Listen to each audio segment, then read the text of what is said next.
Today's daf we're going to be learning is Bava Metzia daf Kaf Daled. This is the daf for Shabbat. We are going to start at the very bottom of Kaf Gimel Amud Bet. We saw about this amporia that Rabbi Shimon ben Elazar says, Hare elu shelo. This goes to the anyone who finds it. And then we said, what is amporia? Shmuel explained, it's new kelim that you're not as familiar with, to which we said, what's the relevance? There either is a siman, there isn't a siman, should be either identifiable or not identifiable. And then we said the Talmidei Chachamim, Torah scholars are believed, even with Svatana Ayin, if it's a new object that they already are familiar with, but if it's a new object that they're not familiar with, they won't be able to identify B'tfiyut Eina by just looking at it, then we don't allow. So now we say, or if it's not a new, right? In other words, there's new items we're going to distinguish. There's new items that we think they could identify. There's new items we think they won't be able to identify. So if it's a new item that can't be identified by a Talmid Chacham, then we let it go. And this is, as we said, it's a case where if you find this item in a place where there's a lot of Talmidei Chachamim, then you have to be concerned to announce it if it's something that they would recognize. Then we said that we're going to end with the statement, the daf ended with the statement. We're going to start with it now. To Amar Rav Yehuda Amar Shmuel, Bahane tlat milei avide Rabbanan de mishanu b'milayu. There's three things we don't exactly believe Torah scholars about. We think they might lie about. Very fascinating line. B'mesechet, okay, like they'll say, oh, do you know this mesechet? So Rashi says specifically that, right, you might have thought maybe they'll lie and they say they do know something they don't know, but Rashi says no, it means that if they ask, do you know this Masechet well, you'll say, oh, no, I don't really know it well, because you don't want to look arrogant, you want to look humble, and probably, as we all learned Yomi, we probably all like to say that, oh, I don't really know this so well.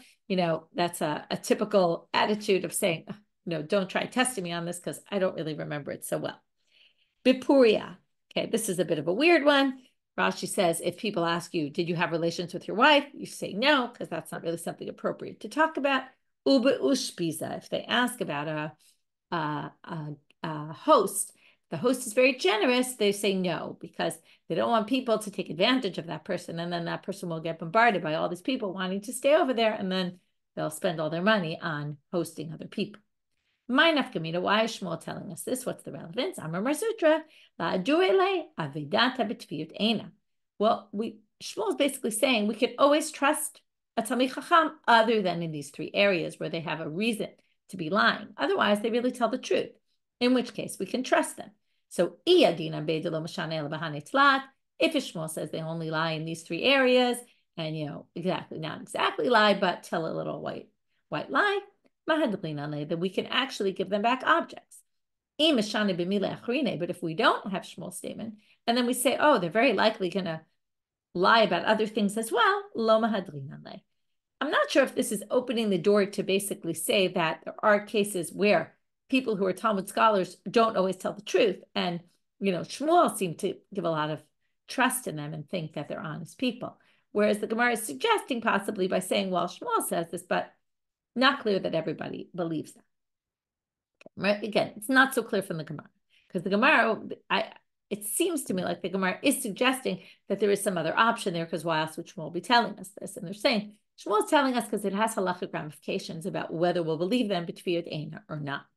So whether there are those who disagree with him or not, it's not clear. Now, if you wondered whether, I said here, it's not so clear from the Gemara that there is another opinion. However, this story seems to indicate maybe there is another opinion. Because the story is about Marzutra Chasida, so he was there, and a silver cup was stolen from his host. So Marzutra Chasida tried to look around to figure out who had stolen it, and he saw that there was a student who was wiping his hands on his friend's shirt or cloak. Amar, that must be the one, he said, because he's using his friend's shirt without permission. Obviously, he doesn't care about other people's items. He must be the one who stole. So he obviously, here there was an actual case where somebody stole, and they had to figure out who. But the point is, just because you're a Torah scholar doesn't necessarily mean that you're trusted in terms of other things. What did he do with this student? Kaf teva ode. Okay, he forced him somehow. Some people say excommunicated him. Some people unclear what he did exactly. He bound him. He did something to cause him to confess, which the student did. Tanya. Okay, now we're going to bring a braita about Rabbi Shimon ben Elazar. Modeh Rabbi Shimon ben Elazar about the same topic. He agrees, though, bekelim chadashim shesvatan ayin shechayav lahachris. And this is where we get into how I started, that there's different kinds of new items. There's new items that it could be you already recognize. And then you would have to announce. Ve'elu hein kelim chadashim. So now we have to figure out, how do we categorize? How do we know? If I find an item, how am I going to know if it's something new that the person will recognize or something new that the person won't recognize? Because again, we're talking about there's no clear siman. It's just this person is, again, because they're a Talmid Chacham, Torah scholar, they're trusted to say, oh, I know this one's mine. So elu hen kelim chadashim shelo sfatan ayin she'eino chayav lachris. So if you find the following items, you do not have to announce them. You can assume that they were, again, assuming they're new, that the owner won't be able to identify them. Kigon, badei machatim v'tzinoriot u'machrozot shel kardumot. What I have in my mind here is IKEA. Okay, IKEA has all these kind of, IKEA is just a good international chain, so I could talk about it and most people will know what I mean. They have all sorts of things you could put in your kitchen. There's like a strip, and on that strip you can hang all sorts of things. That's really what we're talking about. Where they used, in this case, it was probably more like a wooden piece, where on that they would hang either machatin, needles, or tzinoriot. Some people say they were little forks, or machrozot shel kardumot, or it was a strip on which they would hang different axes. So like a tool shed. Okay, you can imagine a tool shed with all these things hanging on the wall. Kol elu shamru ematay mutarin. Okay, so now let's just stop for 1 minute. These are items that people won't recognize right away if they're new. So some of the commentaries say, what's the difference between this and what? So they say personal items that people use, they recognize.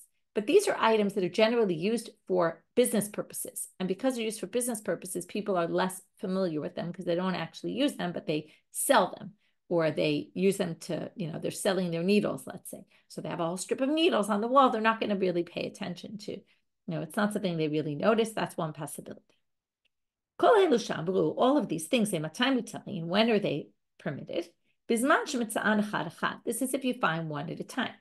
But if you find two or pairs of a few of them or something, or any kind of number, then already you have to announce, because that is already a siman, could be in numbers. How many items did you lose? And once you could say, oh, I lost X amount of items, you could acquire it. You could get it back based on that siman, and therefore whoever finds it has to announce it. My bade, what's the word bade mean? Shuche anafim. Okay, that's branches. So shuche, soche are branches. So what they're saying is here, badei machatin are these branches that they would have. That's why I said it's like a wooden piece where they would hang other things on. Why do they call it that? Daval shetalu bein midei bad karilu. Something that you hang something on is called a bad. Kiyahu ditnan hatam, as it says in the following Mishnah in Sukkah about an arava ale echad bebad echad. It's got one leaf on one branch. That's the minimum size of an arava. It has to have one leaf on one branch. So what do you see here? Bad is used for a branch, something that things hang on, like a leaf, right? So this could have been a branch. It could have been something else that was used to hang the needles or whatever it is, but it's kind of like a branch where things branch out of it, as we use the word branch to mean that as well. And now we're going to talk about another source of Rabbi Shimon ben Elazar, and this is going to really take us till the end of today's daf. Basically a question on this. Question which is going to lead to several questions. Rabbi Shimon ben Elazar omer. Another thing that he said. Okay, if you have, sounds like all the animals we talked about in Bava Kama, but in a different thing, a different angle. There was about an animal being mu'ad. Anyway, if one of these animals, a lion, a bear, a leopard, or a cheetah, I think that's a bardalas, I'm sure there's different interpretations. Anyway, from that family, if they, let's say, grabbed an item of yours and then ran off, you basically assume you're never going to see that again.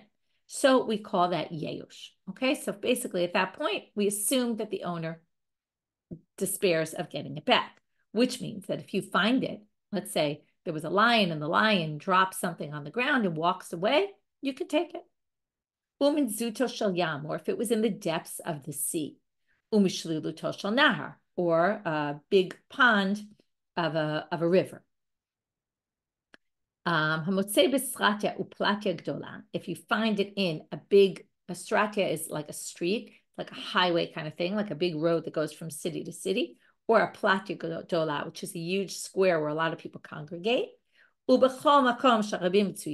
any very public place where there's a lot of people that go through.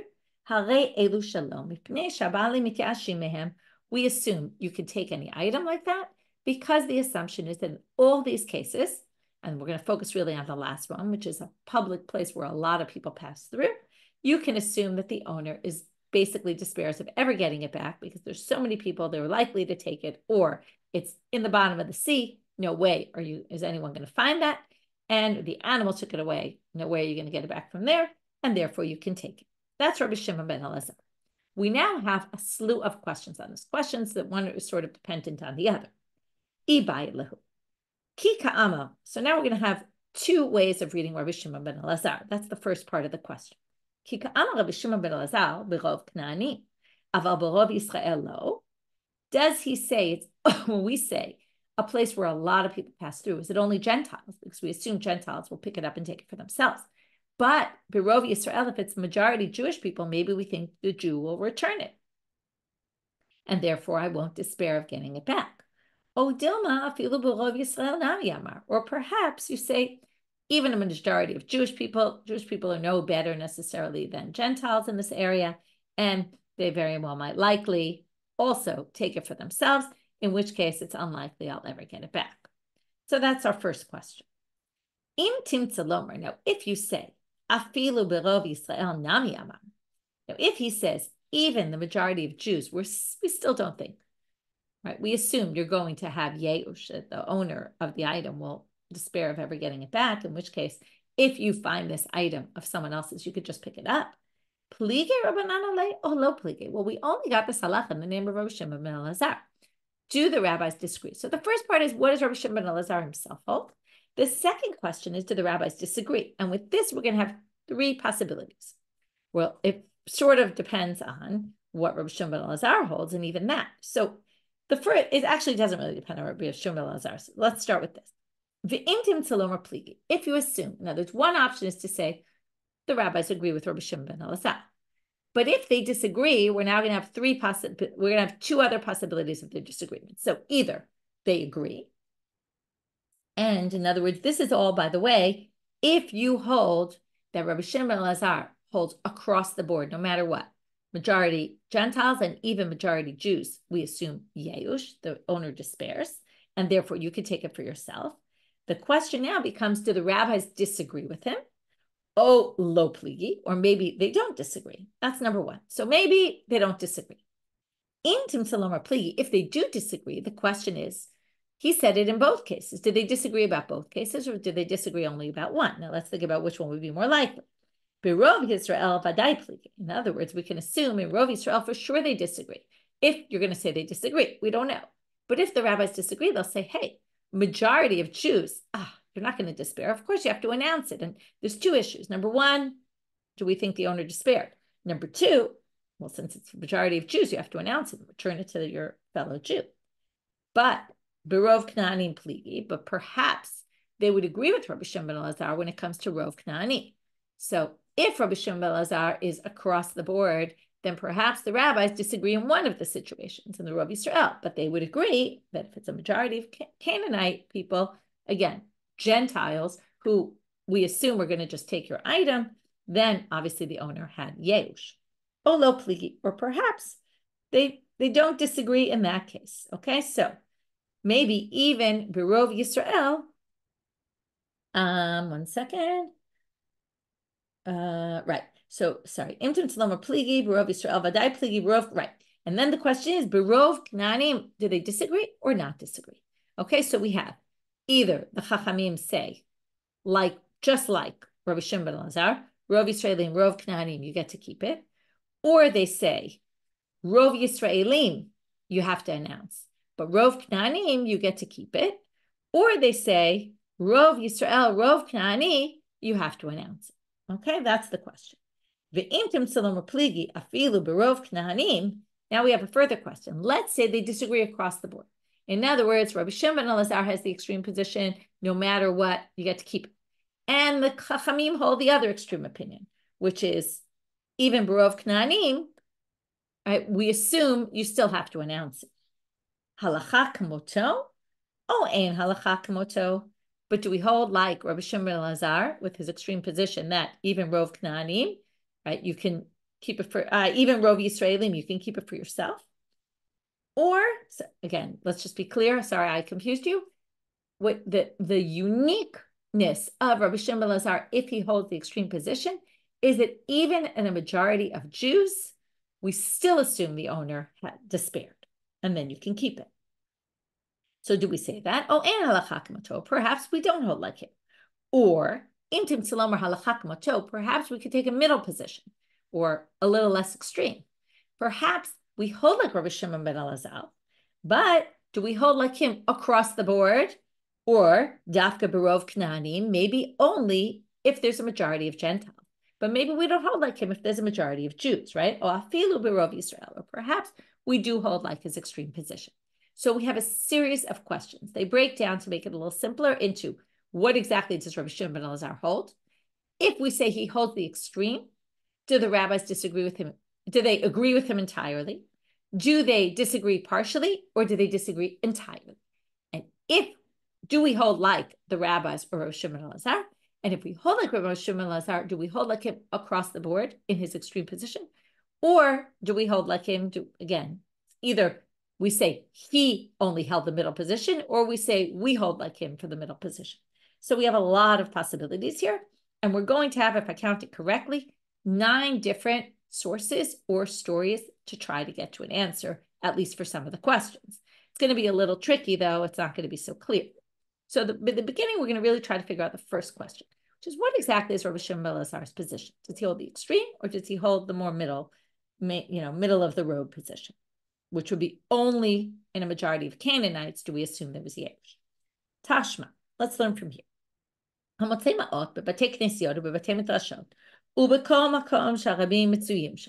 so we saw the source. We find money in a shul, in a Beit Midrash. Okay, we assume Beit Knesset is a shul. Could be it's not. Could be a Beit Knesset is a congregating place, a place where people congregate. See why that's important in a minute. But Beit Midrash, where it's a place of learning, in any public place. The assumption was both those places are public places. You get to keep it. Now notice in this source, what was the key term here? Big or an important telling term. Any place where you have a majority of a lot of people passing through.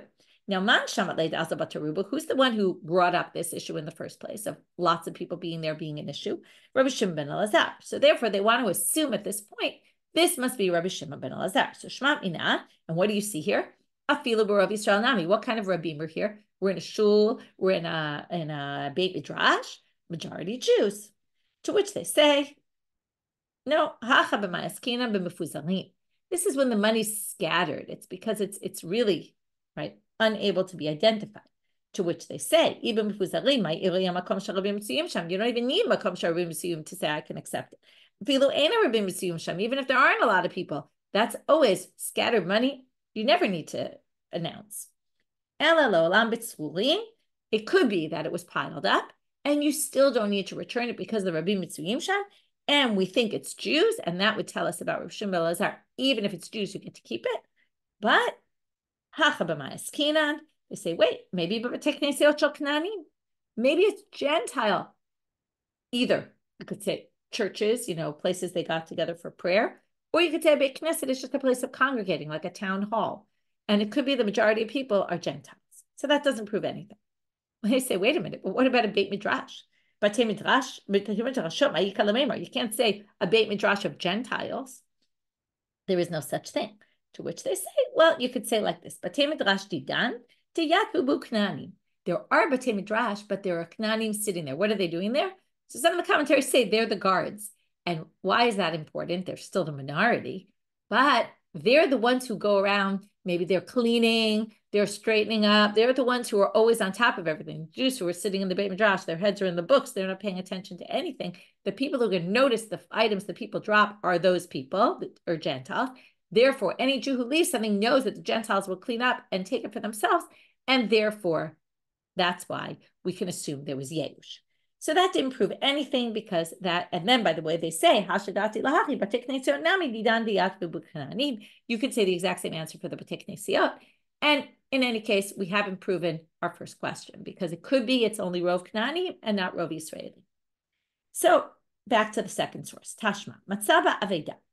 If you find a lost item, in Rov Yisrael, Chayav, Lahachris. If the majority of people around there are Jews, you have to announce it.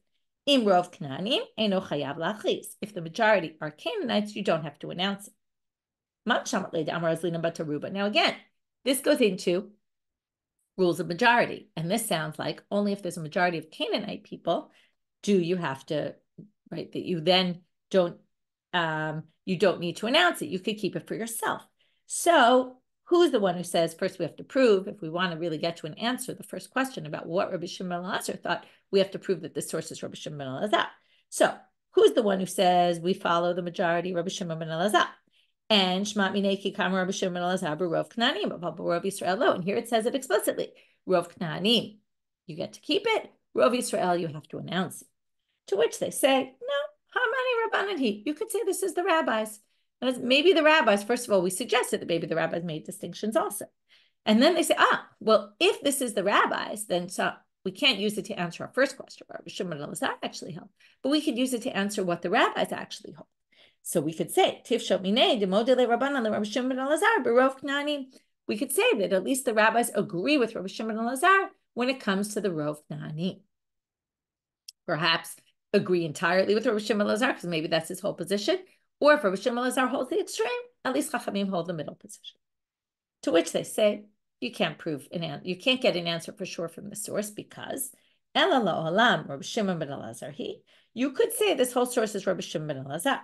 Ba'afilu berov Yisrael nami. Even if the majority are Jews. Now, what did it say? Let's pay attention to the words. If Rov Yisrael, you have to announce. If Rov Knanim, you don't have to announce.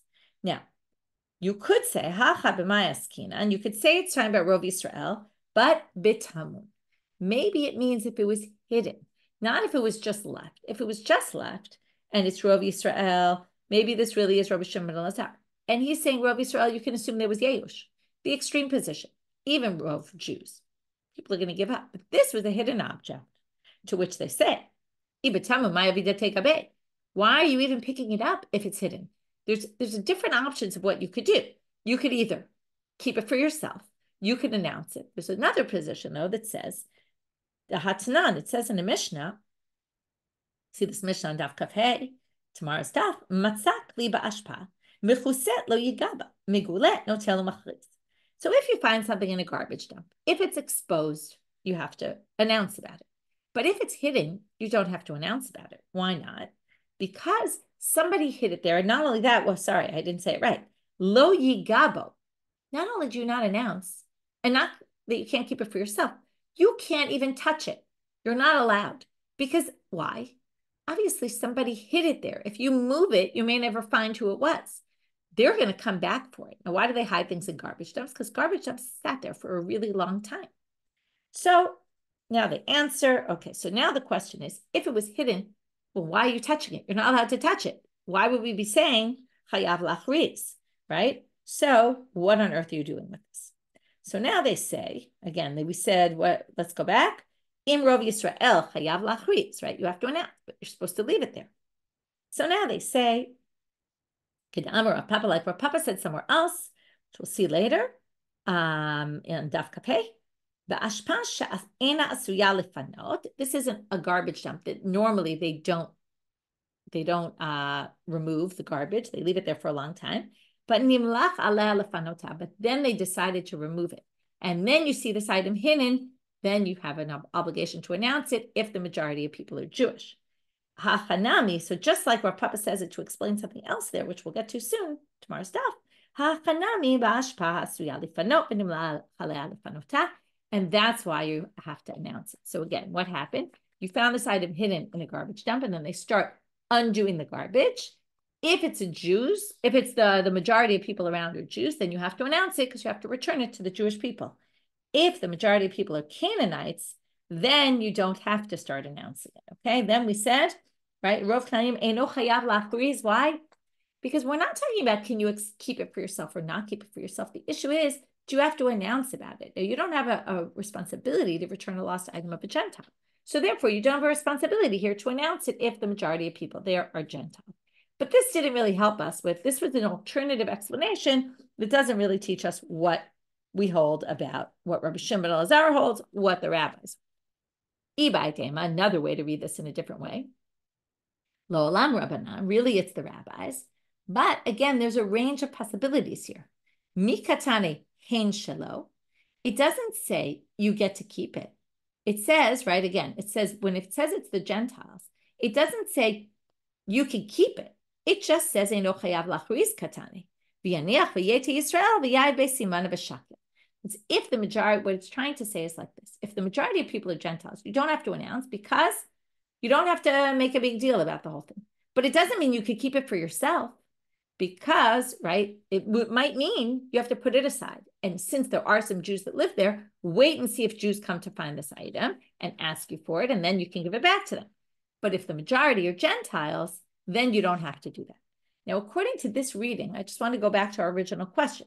We tried to prove from here about Rabbi Shimon ben Elazar's opinion, right? We started with, if you find an Aveda, Rov Yisrael chayav, and Rov Yisrael eino chayav lachriz, which meant that only if we assume this is Rabbi Shimon ben Elazar, we basically said that we only go by, we assume there's Yeush. If the majority of people are Gentiles, then the owner probably gave up. But not if they're Jews. If they're Jews, you have to announce it because of that. Now we're switching what the Rov is doing here. The Rov is relating to how many people are Jews in the city to require you to have to return that lost item. That's a whole different thing. And then this Rov has nothing to do with what we've been discussing. Okay, so that was source number 3, if I remember correctly. Now we're up to source number 4. Tashma. The Amar Rav Asi, did I mess up my count? I should have written it inside. 1, 2, maybe this is source 2 only. Let's see. Yeah, I think maybe it's only our 3rd source. Okay, yeah, that's our, now we're getting to source number 3. Tashma, the Amar Rav Asi, Matzah chavit yayin be'ir sheruba Knanim. You find a barrel of wine in a city with the majority of Gentiles. Now you have a few issues here. You have, can you take it? And number 2, you have an issue, it might be Yenesach.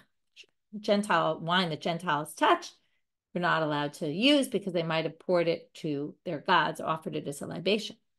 So, muteret mishum Metzia, you find this barrel, even though it's a majority of Canaanites, well, you can keep it. Why can you keep it? Because we're going to say, what are you going to do with it? But let's just start with, you can keep it. Why can you keep it?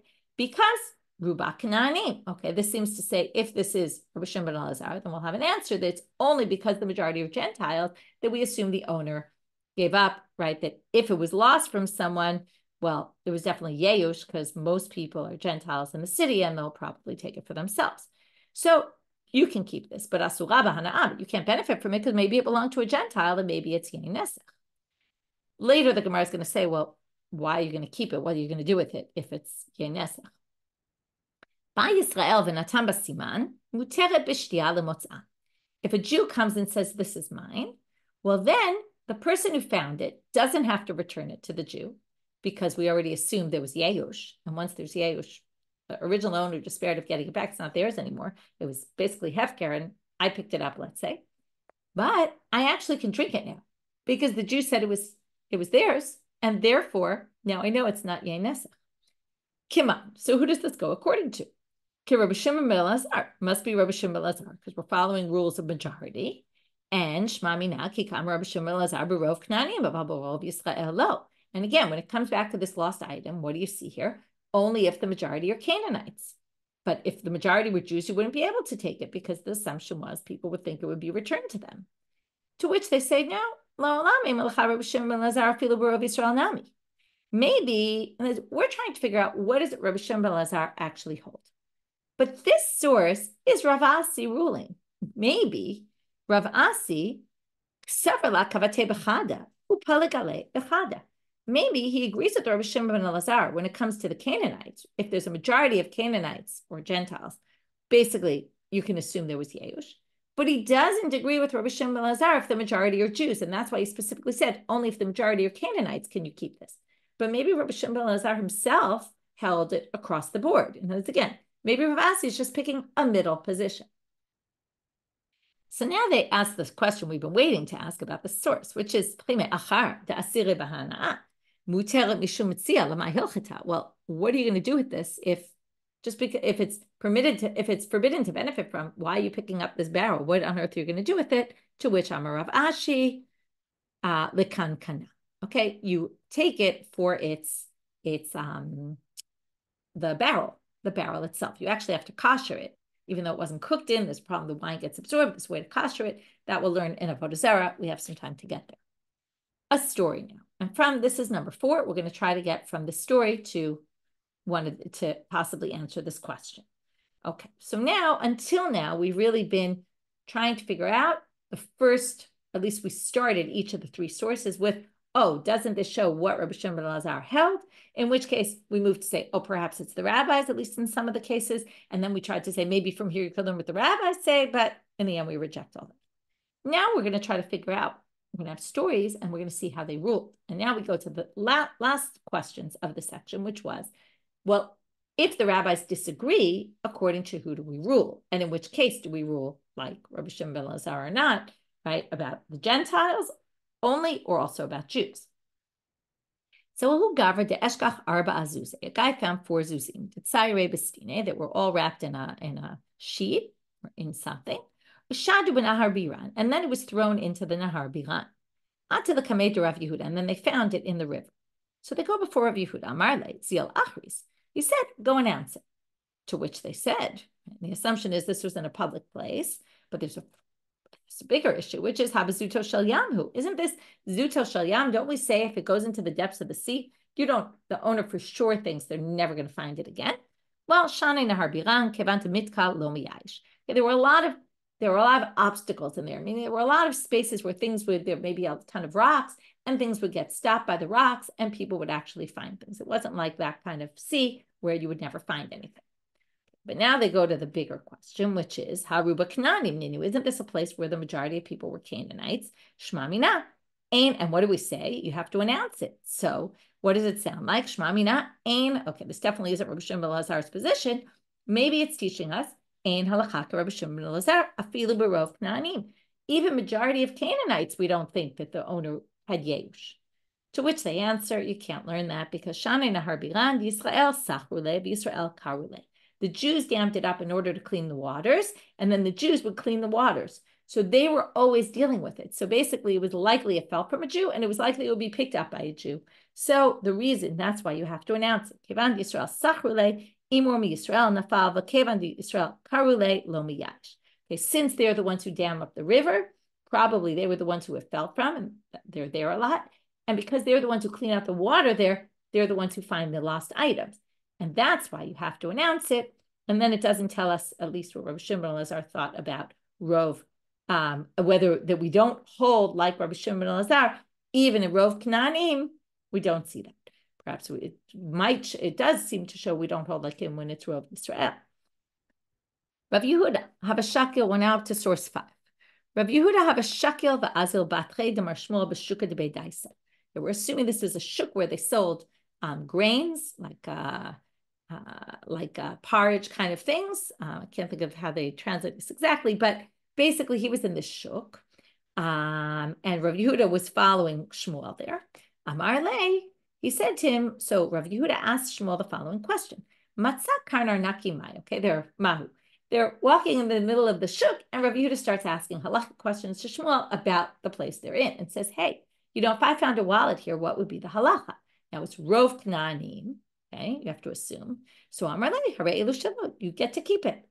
So then he says, Rav Yehuda continues to ask, Okay, that, by the way, shows, right? Rov Knaanim, we definitely hold like Rabbi Shimon and Elazar. We assume there was Yeush.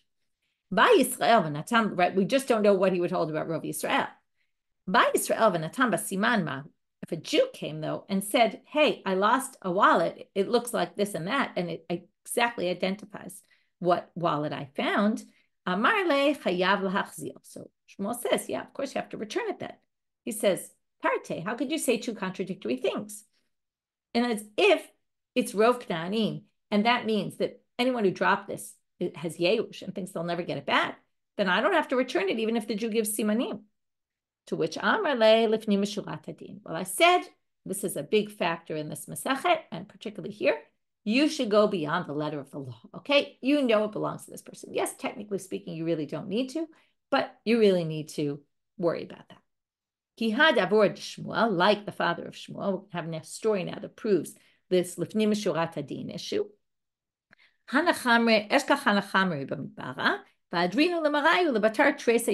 He found these donkeys in the desert, and he returned them to their original owners after 12 months.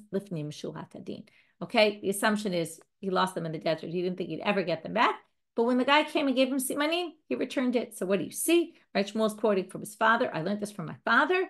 This is a dugma ishit, as they say, a personal example, that you should do lifnei mishurat hadin.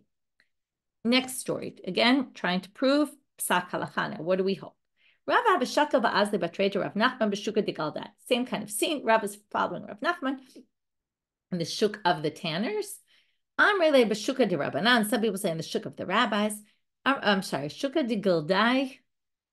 I forgot what the Gildai is. Let's see if I have a translation somewhere. Okay, but anyway, he was in a shuk, whether it was the rabbi's shuk or the, let's see if I have a translation here. Maybe Rashi says it. I forgot. Ratzanim. Yeah, it is the tanners. Okay. Right. I remember the word Ratzanim. So yeah, Rashi says it's Ratzanim. It's where they sell the leather shuk. And the other one says it was the rabbi's shuk. Amrale, matzak kan arnaki mal. Says, okay, what if we find a wallet? Amrale, hare elu shelo. You get to keep it. Ba Yisrael v'natam basima ma'u. What if a Jew brings an identifying mark? Amrale, hare elu shelo. So he says, too bad, you get to keep it. And that's really what Shmuel said. Shmuel said just you should return it. This, because of you should go beyond the letter of the law. Here they skip the beyond the letter of the law and they say, no, you actually get to keep it. So he says, what if he's screaming and saying, that's mine? I know that's mine. How could you take it? They say, well, it's like someone screaming about their house that fell, their boat that sunk. He gave up on it already. There's no way this guy thought he was getting it back. So he might have given you simanim about it, but it doesn't matter. He already despaired. Once he despaired, it became ownerless, and you took it. You took it fair and square. So really, we don't learn anything from this. So I just want to point out that both these stories say that by the law, you get to keep it. And the assumption is it was majority Gentiles in these places. And that's like Rav Asi that we saw before, who basically, we said, we don't know what Rabbi Shimon and Elazar holds himself. Rabbi Shimon and Elazar might hold even in Rov Yisrael, you get to keep it. But we don't know. But at least we're going to pass on like him when it comes to Rov Knani. Okay, and that seems to be the direction. Another story. Hahudayo, there was a bird. This is a predatory bird. Deshakil bisra b'shuka, picked up a piece of meat in the shuk, v'shadia b'tzniata debei bar Maryam, and dropped it in between the palm trees of this guy whose name was Bar Maryam. Until the Kamed Abai, so Bar Maryam brings it to Abai and says, what's the story? This is kind of like the wine. We have two stories, kashrus and it was a piece of meat, and is it a Metzia, right? Can I pick it up or do I have to return it? Amar le zil shkol l'nafshech. Keep it for yourself. Vaha rubid Yisrael ninu shmat mina alachak Rabbi Shimon Elazar afilu b'rov Yisrael. They say in this area here it was the majority of Jews. So if it was the majority of Jews, then what do you see here? We hold like Rabbi Shimon Elazar. Even if the majority of Jews, we assume there was Yeush. To which they say no. This is different. This has nothing to do with majority. This has to do with the fact that this predatory bird picked it up. Shani dayo de kasuto shel yamdami. It's like losing something in the middle of the. Right? Imagine a bird picks something up. You have no idea where that bird's going to go. That's like losing it in the bottom of the sea. So for sure, the owner had Yeush. To which the Gemara asks a separate question, which is the kashrus question. Vaha Amarav, basar shenidaleh min ha'ayin asur. But don't we have this halacha that if you had meat and you knew it came from a store, but then you lost a kosher store, let's say, and then you lost sight of the meat, who knows whether this is the same piece of meat or not, right? As soon as you lose sight of it, could be it got mixed up with a non-kosher piece of meat, and there's no way to know if it's kosher. To which the answer, be'omeh biro'eh. Bar Marion must have seen it come from a kosher butcher, saw the bird from the time it picked it up to the time it got to him. And therefore, again, we can assume the owner didn't know that. So the owner gave up hope, but it was therefore ownerless. He could acquire it and it was kosher. Another story, Rabbi Hanina. So again, now this seems to prove, if we're right, again, in the end, this doesn't prove anything because it's not a similar case. This doesn't work by laws of what the majority of the people are. And if there's, mostly Jews there, that's an irrelevant factor. Because we just said this case is like a zuto shayam because the predator bird picked it up. Next case, Rabbi Hanina matzah gedish shachut bein Tveria letzipori. He finds a slaughtered animal in between Tveria and Tzipori, Tiberias and Tzipori. V'hitiruhu lo, and he permitted it. Amar Rabbi Ami, hitiruhu lo mishum Metzia, Rabbi Shimon Elazar, mishum shchita, Rabbi Hananya ben Rabbi Yossi Aglili. So they say they permitted it to him because of Metzia based on Rabbi Shimon ben Elazar. And they permitted it because of Shchita based on Rabbi Hananya ben Rabbi Yossi Aglili. Okay, so Rabbi Shimon ben Elazar permits because, again, it's unclear whether, maybe you could say majority of people were Gentiles, or you would say majority Jews. It's not really clear here. But in terms of this other issue, how do we assume it was a kosher Shchita? That's a weird thing. So Rabbi Hananya, the son of Rabbi Yossi Aglili, is quoted in this Braita. Was going to be a machloket. Haresh avdulo g'dayav v'tarnigolav v'halach u'mitzan shchutin. So he lost his own animals in this Braita, whether it's goats or roosters, and he goes and finds them slaughtered. Rabbi Yehuda osel, who knows if it's kosher shchita? Rabbi Hanina ben Rabbi Yossi Aglili matir. Now I'm a rabbi near Divrei Rabbi Yehuda kishmitza'am ba'ashpa. Okay, you'd have to assume here that the majority are Jews. Otherwise, how could we assume it was done properly?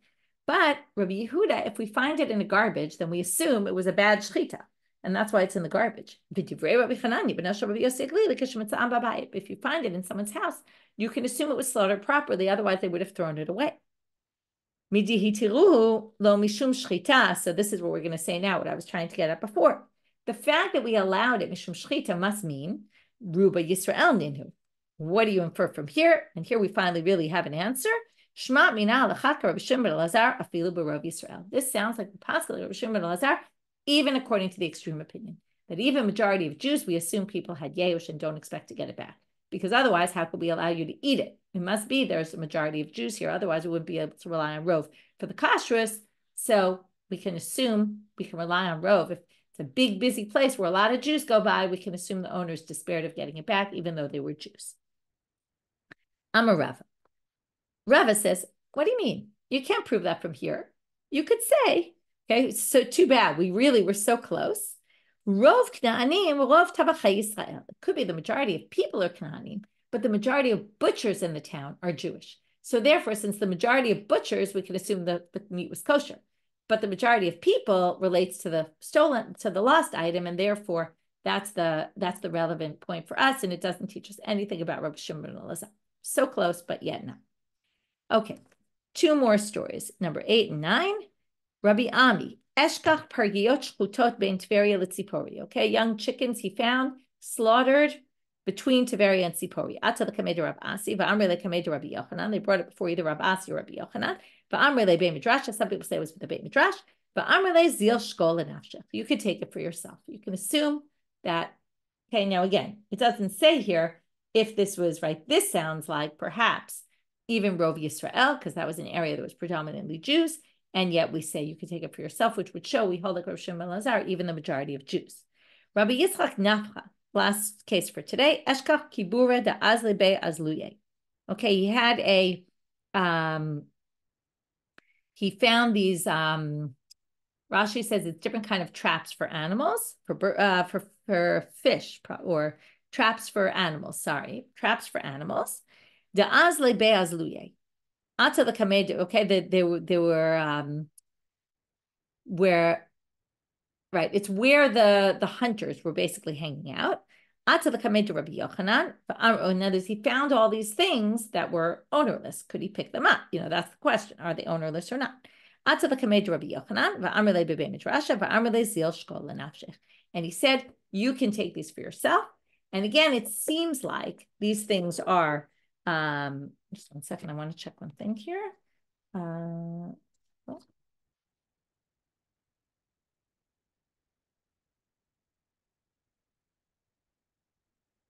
Right. Yeah. Right. So the Ravid tries to prove, I remember there was something I read about this. The Ravid tries to prove from these cases that these are places where there was a majority of Jews, and therefore they were allowed to get them. I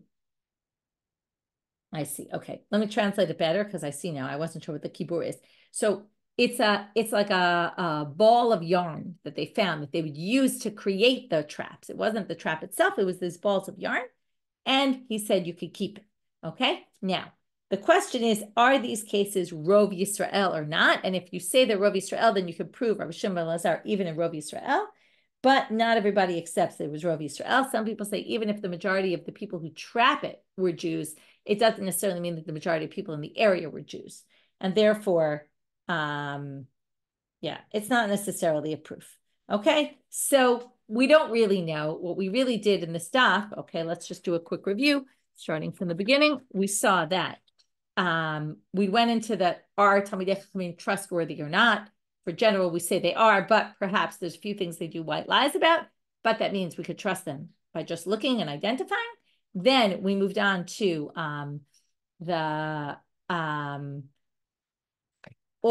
then we really moved on to Rabbi Shimon ben Elazar and this opinion that we discussed the whole time, which was all these places where we assumed there was Yeush, including a place where it's a big public place. The question is, did he mean big public place where there's a lot of Gentiles or big public place even where there's a lot of Jews? Did the rabbis disagree with him partially, entirely, or agree with him entirely? All different possibilities. We brought 9 different sources to try to prove. Possibly at the end, we at least get that we really do hold like Rabbi Shimon ben Elazar, but it's not so clear. Do we hold like him across the board or only in a place of the majority Gentiles? And that's really left as a bit of an open question, which perhaps could be learned from the last section, but not necessarily. We also added into this whole picture the idea of lifnei meshurat hadin, that sometimes you should be doing things beyond the letter of the law. And you may not need to return them, but if somebody comes and says they're mine, it might be the nice thing to do to return them, even though legally they could be crying and screaming in front of you, and you actually really don't have to. Because once they despair, it's ownerless. Once it's ownerless, you can keep it. With that, wishing everybody Shabbat Shalom, Purim Sameach, Purim is tomorrow, and have a Shabbat Shalom, Shavua Tov, and a nice Purim.